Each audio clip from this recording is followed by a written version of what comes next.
In Wienaam tochen ze het al langer, maar nu zijn het er echt hudde cijfers. In de tijd van de zoutwinning ging de groen volle vluggen naar onderen als de jaren de var en de nij. 19 jaar weer 1 centimeter zakken, dat is weer voor de zoutwinning. Dus al een hele centimeter zakken in 8 jaar tijdens de winning.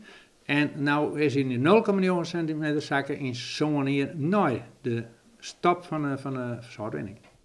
De groenzaken dus maar liefst 10 keer zo vlug, toch blikken uit deze cijfers. En net zonder gevolgen. Ze had er in zijn post scoren in het huis. Nou, we zien hier een score die ontstaan is de laatste jaren. En ik keer zag. En dan 2 jaar dwars ontstaan en 13 ontstaan. Maar dan heb je vlakbij nog een score. Die begint hierbij. Die gaat hier dwars ontstaan en derde. Daar begint hij ook al. En die gaat zeker onder de dag. En dan zie je hem hier verder gaan. Maar er binnen meer gebouwen met skiën. Zo had ik de tjerke scoren.